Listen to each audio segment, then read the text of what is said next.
In continuation with our earlier discussion, let us take one example that we have three numbers of laminate of size 50 mm to 5 mm, 5 mm thickness, 50 mm is width, and 1 meter is length. It is subjected to 20 into 10 to the power 3 Newton meter of bending moment.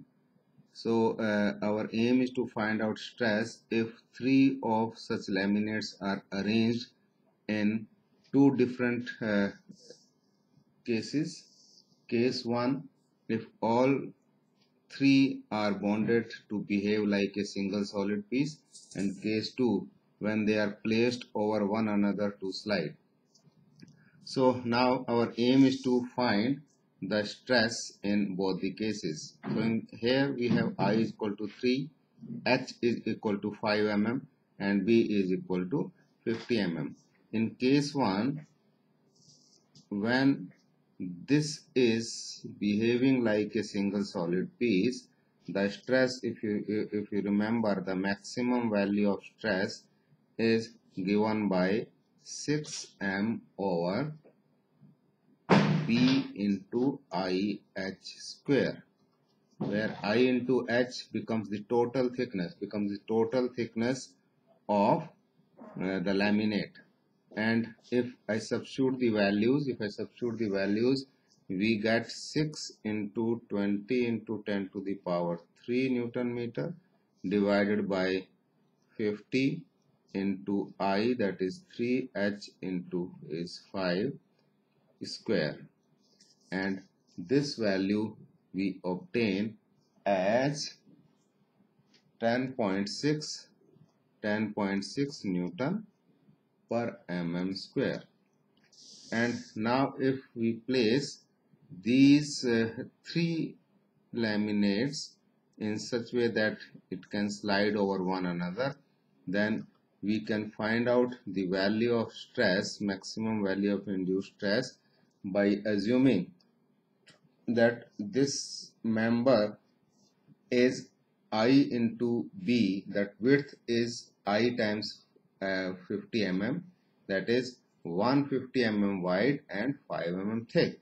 So it is 6m over I into B H square. So this value is 6 into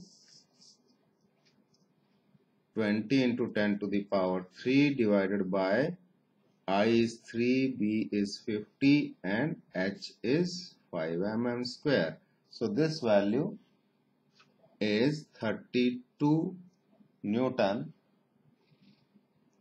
per mm square approximately. So if you compare, if we compare these two values, it means sigma maximum is of a solid piece is equal to sigma maximum of laminate divided by 3, or we can say 3 is nothing but I. So this is how we can find that this stress is less in case of single solid piece rather than having laminates placed against each other. Now we will find out how the stiffness is affected by this.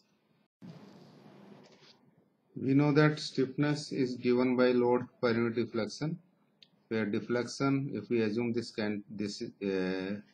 member as cantilever, that y is equal to FL by 3EI. If we assume that F is a transverse load acting at free end of this cantilever, then y is the deflection at free end. And K now we can write as 3EI over L cube. So from this now we can write down, we can see that E and L both are constant, then K is directly proportional to I, that where I is second moment of area about neutral axis. So now we can find out what happens to this value I if we take a single solid piece or we consider laminates. For a single solid piece, I is calculated as 1 by 12 B HQ, where H is I into H. So this value is 14062, mm raised to power 4. And if we consider laminate, the total I will be given as I1, I2 and I3, because each and every laminate will have its own neutral axis. So all cross section are similar, so that is why it can be taken as 3 into I, where I is second moment area of a single laminate about its own neutral axis. So this is given by 3, I is 1 by 12, B is 50 and H is 5, so 50 into 5 cubes. So this value is 1562 mm raised to power 4. So if we take ratio of these two, you will get this laminate is I solid by 9, and where this 9 represents I square. If and more is the number of term, more will be the reduction.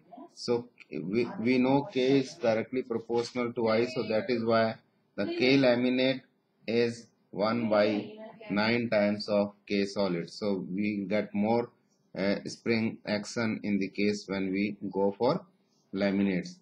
So this is what we achieve by laminating the things. So in laminated spring we will use this concept of increase in spring action or spring reduction in spring in stiffness, and the graduation of beam of uniform strength. Both concept will be used for designing laminate spring or for calculating stresses developed in laminate spring. Thank you.